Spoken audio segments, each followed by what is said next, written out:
আসসালামু আলাইকুম রহমতুল্লাহি ওবরাকাতুহু। সম্মানিত দর্শক, জনাব তারেক রহমান সাহেব বাংলাদেশের প্রধানমন্ত্রী এবং ক্ষমতা গ্রহণ করেছেন মাত্র ১ মাস হলো। প্রধানমন্ত্রী হিসেবে দায়িত্ব গ্রহণ করার পর আমাদের যে ভারত, চীন এই দুটো রাষ্ট্র, তাদের সঙ্গে যে দীর্ঘদিনের বন্ধুত্বপূর্ণ সম্পর্ক, সেই সম্পর্কটি তিনি কিভাবে সমন্বয় করবেন? অথবা তার যে বৈদেশিক সফর হবে, তিনি যে বিদেশে যাবেন, সর্বপ্রথম কোন দেশে যাবেন? এবং সেটির উপর নির্ভর করবে জনাব তারেক রহমান সাহেব সরকার আসলে বৈদেশিক নীতিতে কোন দিকে ঝুঁকছেন। আমরা জানি যে তার মায়ের আমলে বা তার বাবার আমলে মধ্যপ্রাচ্যের সঙ্গে বাংলাদেশের চমৎকার একটি সম্পর্ক ছিল। সৌদি আরবের সঙ্গে শহীদ প্রেসিডেন্ট জিয়াউর রহমানের, একই সঙ্গে বেগম জিয়ার, এবং একই সঙ্গে চীনের সঙ্গে তাদের একটা ভালো সম্পর্ক ছিল। আর শহীদ প্রেসিডেন্ট জিয়াউর রহমানের জমানাতে তিনি প্রথম দিকে ভারতের দৃষ্টি লাভ করেছিলেন এবং ভারতের গ্রিন সিগন্যাল তিনি পেয়েছিলেন। বঙ্গবন্ধু হত্যাকাণ্ডের পর যে রাজনীতির পট পরিবর্তন এবং যে উত্তাল একটা টালমাটাল অবস্থা চলছিল, ভারত বা বাংলাদেশের যারা রাজনীতিবিদ রয়েছে তারা কোনো অবস্থাতেই পরিস্থিতি সামাল দিতে পারছিলেন না। প্রতিদিন মিলিটারি কু হচ্ছিল। ঢাকা শহরে মব কাকে বলে, ৭৫-এর ১৫ আগস্ট থেকে নভেম্বর মাসের ৭ তারিখ পর্যন্ত কিয়ামত এর আলামত ছিল বাংলাদেশের সর্বত্র। তো সেই জায়গাতে যখন অলৌকিকভাবে এবং অনিবার্যভাবে ৭ই নভেম্বরের বিপ্লবের নায়ক হিসেবে জিয়াউর রহমান সম্মুখ সারিতে এলেন, তখন ভারতের কাছে দুটো অপশন ছিল। কর্নেল তাহেরকে সমর্থন দেওয়া, জাসদকে মেনে নেওয়া। জাসদ তাদের সৃষ্টি, জাসদ কিন্তু ভারতের সৃষ্টি। আর দ্বিতীয় হলো যে জিয়াউর রহমানকে প্রমোট করা। তারা কিন্তু জিয়াউর রহমানকে প্রমোট করেছিলেন। আজ যেভাবে তারেক রহমান সাহেবের সঙ্গে ভারত আছে, ওই সময়টাতেও ভারতের প্রমোশনে কিন্তু জিয়াউর রহমান সাহেবকে আমরা আজকের এই অবস্থায় দেখতে পাই। কিন্তু যেটি পরবর্তীতে হয়ে গেছে সেটি হলো, যদি কারো আত্মমর্যাদা বোধ থাকে, ঘাড় বাঁকা থাকে, তারা আসলে শেষ অবধি দিল্লির সঙ্গে বন্ধুত্ব রাখতে পারে না, যেভাবে বঙ্গবন্ধু পারেনি। ফলে বঙ্গবন্ধুর মৃত্যুর জন্য অনেকে ভারতকে দায়ী করেন, যেটা শেখ হাসিনা পারেননি। শেখ হাসিনার পতনের জন্য অনেকে ভারতকে দায়ী করেন, সেই কাজটি জিয়াউর রহমানও পারেননি। ফলে জিয়াউর রহমানের মৃত্যুর সঙ্গে ভারতের কনস্পিরেসি এবং একই সঙ্গে হুসাইন মোহাম্মদ এরশাদের যে অভ্যুত্থান এবং পুরোটা সময় জাতীয় পার্টিকে আজও অবধি ভারত যেভাবে ছায়া দিয়ে রেখেছে, এটা কেবলমাত্র জাতীয় পার্টির এরশাদ, রওশন এরশাদ, জিএম কাদেরের পক্ষে সম্ভব। এখন তারেক রহমান সাহেব কি এই যে ভারতের যে বন্ধুত্ব, এখন অবারিত বন্ধুত্ব, এই বন্ধুত্বকে তিনি এরশাদের মতো ব্যবহার করবেন বা পারবেন, নাকি শেখ হাসিনা তার পিতা জিয়াউর রহমান অথবা বঙ্গবন্ধুর মতো ব্যবহার করতে গিয়ে শেষ পর্যন্ত এলোমেলো করে ফেলবেন? এটা একটা $1,000,000 বা $1,000,000 প্রশ্ন। দ্বিতীয় যে বিষয়টি হলো যে আমাদের জন্য, ব্যবসা বাণিজ্যের জন্য চীন অনিবার্য একটি দেশ। আর বর্তমান যে গ্লোবাল পার্সপেক্টিভ রয়েছে, সেখানে চীনের যে কর্তৃত্ব, অর্থনৈতিক বলয়, চীনের সাহায্য এবং সহযোগিতা ছাড়া এশিয়ার কোনো দেশ এগোতে পারবে না। আপনার যত বন্ধুত্ব থাকুক আমেরিকার সঙ্গে, চীনকে ছাড়া আপনি এগোতে পারবেন না, এমনকি সৌদি আরবও নয়। এক্ষেত্রে চীনের বন্ধুত্বটা আমাদের খুব বেশি দরকার। পৃথিবীর অনেকগুলো দেশ যুগপৎভাবে চীন এবং তাদের যারা শত্রু রাষ্ট্র রয়েছে একই সঙ্গে সম্পর্ক রক্ষা করে চলেছে, যেমন পাকিস্তান। তো পাকিস্তান চীনের সঙ্গে বন্ধুত্ব, আমেরিকার সঙ্গেও বন্ধুত্ব আছে। আবার ভারতের মতো রাষ্ট্র, তারা রাশিয়ার সঙ্গে ভালো সম্পর্ক, আমেরিকার সঙ্গেও ভালো সম্পর্ক। তো এ সকল দেশে এটা পারে, বাংলাদেশ হয়তো পারত, কিন্তু সাম্প্রতিক সময়ে চীন এবং ভারতের মধ্যে যে আধিপত্যবাদের লড়াই, সীমান্ত নিয়ে তাদের মধ্যে সমস্যা, ভারতের 7 সিস্টার নিয়ে চীনের মাস্টার প্ল্যান, এবং সেই মাস্টার প্ল্যানের ক্ষেত্রে আমাদের এই ভূমিটি কৌশলগত গুরুত্বপূর্ণ হয়ে পড়েছে চীনের জন্য, আমেরিকার জন্য এবং ভারতের জন্য। আমেরিকা যে বার্মা অ্যাক্ট করতে চায়, বার্মাতে তাদের যে রাজত্ব কায়েম করতে চায়, তার জন্য তাদের যে ল্যান্ড দরকার, সেই ল্যান্ডটি হবে সেন্ট মার্টিন, সেই ল্যান্ডটি হবে, বেসটি হবে কক্সবাজার।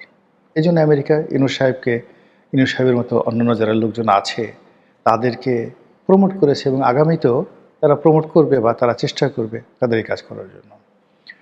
অন্যদিকে মানে চীনের যে সকল সীমান্তে ভারত খুব বাড়াবাড়ি করছে, তো সেই জায়গাতে ভারতের দৃষ্টি মানে দুর্বল করার জন্য চীন চাচ্ছে যে তাদের অনেকগুলো প্রদেশকে অশান্ত করে দেওয়া হতে, এবং সেই অশান্ত করে দেওয়ার জন্য সবচেয়ে মোক্ষম অস্ত্র হলো ভারতের যে উত্তর ভারত বা আর্যাবর্ত বলা হয়, এর যে 7 সিস্টার 7টি রাজ্য যা বাংলাদেশকে কেন্দ্র করে, ফলে বাংলাদেশে যদি চীনের আধিপত্য থাকে তাহলে এই 7 সিস্টারকে নিয়ন্ত্রণ করা সম্ভব। অন্যদিকে ভারত সেই 50-এর দশক থেকে জানে যে চীন এই কাজ করে যাচ্ছে, তো কাজেই তারা তখন থেকে প্রাণান্ত চেষ্টা করছে বাংলাদেশের উপর আধিপত্য বজায় রাখতে, এবং এই কারণে পাকিস্তান ভাঙা থেকে শুরু করে আমাদের মুক্তিযুদ্ধে সাহায্য সহযোগিতা দেওয়া এবং পরবর্তীতে সকল রাজনৈতিক সরকারের উপর, আমলাতন্ত্রের উপর ভারতের যে আধিপত্য, এটা তাদের জন্য মানে দিল্লির জন্য এটা সবচেয়ে গুরুত্বপূর্ণ একটি সিদ্ধান্ত। এই কাজ তারা করবে এবং করে যাচ্ছে। তো সেই অর্থে মানে কোনো অবস্থাতে দিল্লি এমন কাউকে ঢাকাতে চাইবে না যে কিনা বেইজিংয়ের দিকে ফিরে তাকায়। আবার অন্যদিকে বেইজিং এখানে যে আধিপত্য বিস্তার করছে, অতীতে যখন 2001 থেকে 2006 সন পর্যন্ত বিএনপি ক্ষমতায় ছিল, তখন এই যে 10 ট্রাক অস্ত্র মামলা, এই যে উলফাদেরকে ট্রেনিং দেওয়া, উলফাদের যে নেতা পরেশ বড়ুয়ার সাথে প্রথম আলো ডেইলি স্টারের সম্পর্ক, লতিফুর রহমানের সম্পর্ক, তারপর চীনের সাথে তাদের সম্পর্ক, এই সব মিলিয়ে একটা জটিল অবস্থা ছিল 2001 থেকে 6। ফলে যে 1-11 হলো, বিএনপি যে ক্ষমতাচ্যুত হলো, তারেক রহমান সাহেবের উপর যত জুলুম, অত্যাচার, নির্যাতন, বেগম জিয়ার উপর যা কিছু, আপনার কাছে কি মনে হয় সব কিছুর জন্য কি আওয়ামী লীগ দায়ী, শেখ হাসিনা দায়ী, অন্য কেউ দায়ী নয়? আবার এখন এই যে তারেক রহমান সাহেব যে ক্ষমতায় এলেন, তার কি হাত পা বাঁধা? তিনি কি দিল্লির বন্ধনে আবদ্ধ? তিনি কি যাকে বলা হয় আমেরিকার সঙ্গে কমিটেড, চীনের কাছে পাবন্ধ? এই জিনিসগুলো যদি নিষ্পত্তি না হয়, আমরা এখন যত আনাকুম জানাকুম বলছি, যত আহা বলছি, যত সুবাহান আল্লাহ বলছি, যত প্রশংসা করছি, যত সমালোচনা করছি, একটাও ধূপে টিকবে না। আমাদের যে অর্থনীতি, আমাদের যে বাজার ব্যবস্থা, এই যে দেখেন ডক্টর মোহাম্মদ ইউনূসের পতন হলো কেন? কর্মসংস্থান করতে পারেননি, মুদ্রার যে স্ফীতি সেটি কমাতে পারেননি, আইন শৃঙ্খলা রাখতে পারেননি, দুর্নীতি বন্ধ করতে পারেননি। ঠিক সেম কাজটি তারেক রহমান সাহেবের জমানাতে আরও বেশি হওয়ার সম্ভাবনা বেশি। এই কারণ হলো যে ডক্টর মোহাম্মদ ইউনূসের সরকারে কয়জন লোক জড়িত ছিলেন? খুব অল্প, বড় জোর 1000-5 মানে এনসিপি, জামাত এবং যাকে বলা হয় ডক্টর মোহাম্মদ ইউনূসের আত্মীয় স্বজন মিলে সারা বাংলাদেশে 1000-5 লোক হয়তো সরকারের কর্মের উপর প্রভাব বিস্তার করেছিল। এখন বিএনপির যে লোকজন আছে, কম করে হলো 50 লাখ লোক ক্ষমতাধর। কেউ ময়লার বাক্সের ক্ষমতাধর, কেউ দান বাক্সের ক্ষমতাধর, কেউ ছিনতাই মার্কেটের ক্ষমতাধর, কেউ ক্লাব পাড়ার ক্ষমতাধর, কেউ ফুটবল টিমের ক্ষমতাধর, সব মিলিয়ে 50 লাখ লোক। এবং তারা যদি মানে পার পিস 10 টাকা করে চাঁদাবাজি করে, কত টাকা চাঁদা হয়? এটা নিয়ন্ত্রণ করার জন্য, দমন করার জন্য যে রাজনৈতিক প্রজ্ঞা দরকার, যে কূটনৈতিক স্থিতিশীলতা দরকার, যে সাপ্লাই এবং ম্যানেজমেন্ট দরকার, সেটা যদি তারেক রহমান সাহেব না পারেন, তার জন্য ক্ষমতায় 1 বছর টিকে থাকা খুব কঠিন একটা বিষয় হয়ে পড়বে। শেখ হাসিনা এটা পেরেছিলেন, ফলে কি হলো, তার লোকজন দুহাতে চুরি করেছে, টাকা পাচার করেছে, কিন্তু তার অর্থনীতিতে গতি ছিল, ব্যাংকগুলো লুটপাট করে শেষ করে দিয়েছে। তারপরেও মানুষজনের অভাব ছিল না, বাজারে পণ্যের কোনো ঘাটতি ছিল না, মানুষের পকেটে টাকার কোনো অভাব ছিল না। একদিকে চুরি হচ্ছে আর একদিকে পূর্ণ হয়ে যাচ্ছে। সে বিশাল একটা এলাহি কাণ্ড কারবার। তো এটা এই তারেক রহমান সাহেবকে যদি চালু রাখতে হয়, তাকেও কর্মসংস্থান, তাকেও বিনিয়োগ, আমদানি বাণিজ্য, রপ্তানি বাণিজ্য, রেমিটেন্স থেকে শুরু করে মানে জনগণের যে অবাধ, মানে শেখ হাসিনা কি করতেন? শেখ হাসিনা কিছু লোককে ভাড়া করতেন ডিজিএফআই দিয়ে, যাদের কাজই ছিল প্রেস ক্লাবের সামনে অকথ্য ভাষায় শেখ হাসিনাকে গালাগাল করা। এখন এই লোকগুলো ডিজিএফআইয়ের পয়সা খেয়ে তারা গালাগালি করতো, তাদের সংসার চলত এবং ডিজিএফআই দ্বারা তারা নেতা নির্বাচিত হয়েছে। আবার সেই শেখ হাসিনার সেই যে আমলে শেখ হাসিনার ভাড়া করার লোকজন এখন কে কোথায় কোন পর্যায়ে আছেন, আপনারা মোরালে যারা সচেতন গুনে গুনে বলে দিতে পারবেন, কিচ্ছু বলার দরকার নাই।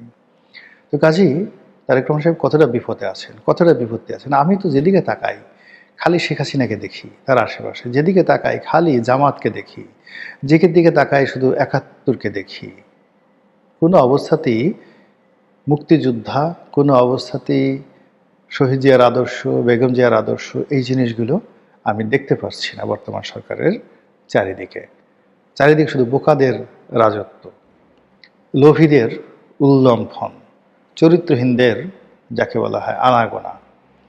সব কিছু মিলিয়ে কেমন যাবে তারেক রহমান সাহেবের রাজত্বকাল? হয়তো আর মাস ২ অপেক্ষা করতে হবে। তার মধ্যেই তিনিও বুঝে যাবেন, আমরাও বুঝে যাব যে কোথাকার জল কোন দিকে যাচ্ছে। মহান আল্লাহ আমাদের সবাইকে হেদায়েত দান করুন, হেফাজত করুন। আসসালামু আলাইকুম ওয়া রাহমাতুল্লাহি ওয়া বারাকাতুহু।